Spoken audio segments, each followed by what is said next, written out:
Assalamu alaikum.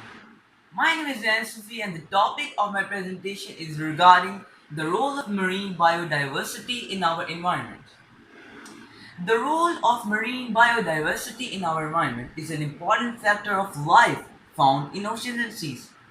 It has great importance for three fundamental pillars. Number one, economic, number two, social, and number three, environmental or sustainable development.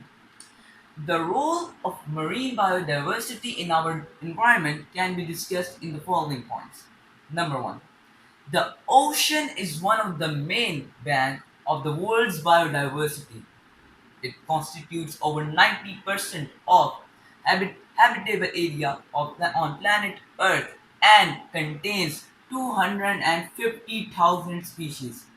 Number two, the fishery and aquaculture sectors provide a source of income of hundreds of millions of people, especially in low income families. Number three, it contributes directly and indirectly in food security.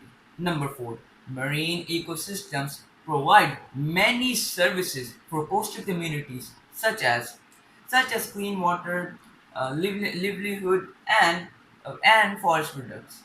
Thank you.